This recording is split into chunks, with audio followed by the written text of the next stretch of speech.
Hi hello नमस्कार, कशा आहात सर्वजण? मस्त मजेत ना? तर चला, नवीन एका व्हिडिओमध्ये मी सुजाता आपल्या सगळ्यांचं अगदी मनापासून स्वागत करते. आणि आज अशी धावपळ चाललेली आहे. काम नसतात तेव्हा नसतातच, पण असली म्हणजे इतकी कामं असतात ना, काही करावं काही नाही सुचत नाही. तर मला जायचं होतं अस्तर आणायला जायचं होतं. तोपर्यंत गाडी पंक्चर झाली. गाडी पंक्चर काढून घेतली.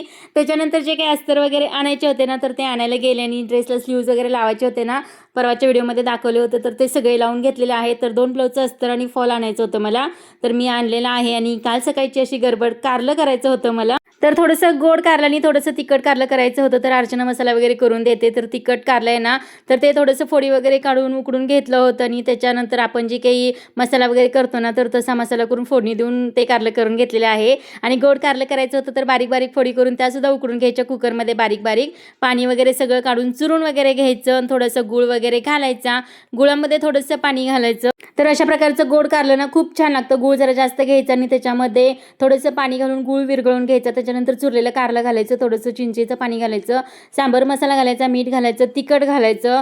फक्त एवढंच टाकायचं आणि आपल्याला फक्त वरून कढीपत्ता आणि मोहरीची फोडणी देऊन घ्यायची या कारल्याला. तर गोड कारलं खूप छान होतं. आणि आपल्या चॅनलवरती याचा व्हिडिओ सुद्धा अपलोड आहे. तर याचा डिटेल पाहिजे असेल व्हिडिओ तर मी नक्कीच करेन नेक्स्ट टाइम. तर अशा प्रकारे हे कारलं होतं. जर का तुम्ही केलं नसेल तर अशा प्रकारचं कारलं एकदा नक्कीच ट्राय करा. तिखट कारलं सुद्धा आपल्या इथं करून झालेला आहे. आणि परवाचा आणि कालचा व्हिडिओ एकत्र येतोय. तर मला इथे 6 ड्रेसना स्लीव्ज लावायचं एकत्रच काम आलं होतं. आणि ब्लाऊजला सुद्धा जे काही 2 ब्लाऊज आहेत ना, तर ते सुद्धा करायचे होते, शिवून तयार ठेवायचे होते. 23 तारखेपर्यंत मला हे सगळं द्यायचं आहे.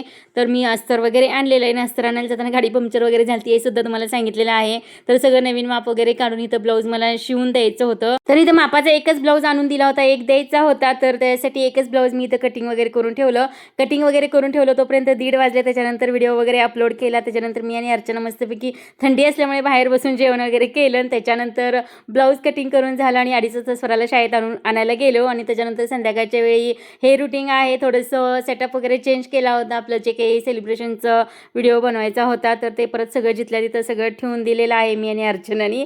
आणि परत 4 ब्लाऊज मला इथं आलेले आहेत शिवायला. 4 ब्लाऊज साड्या पिकोफॉल करायचे आहेत, 4 ब्लाऊज शिवायचे आहेत. आणि ते पण मला आता 30 तारखेपर्यंत द्यायचे आहेत. तर इथं मस्तपैकी माझं संध्याकाळी मी इथं 7:30 वाजता वगैरे असं ब्लाऊज शिवायला घेतलेला आहे.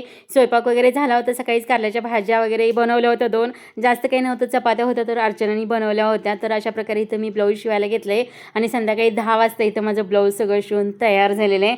तर फक्त 1.5 तासामध्ये माझा ब्लाऊज शिवून तयार होतो. अस्तरचा डिझाईनचा असला तरी सुद्धा, पण आज 3 तास लागलेले आहेत. कारण सिल्वर बटन आल्यापासून सगळ्यांचे फोनवर फोन येत आहेत कॉंग्रॅच्युलेशन करायला. आणि त्यांना वेळ देणं हे माझं पहिलं काम आहे, त्यामुळे मी हे साईटला ठेवलेलं आहे. तर असा माझा धावपळीचा दिवस गेलेला आहे. तुम्हाला कसा वाटला नक्कीच कमेंटमध्ये सांगा. भेटू नेक्स्ट व्हिडिओमध्ये.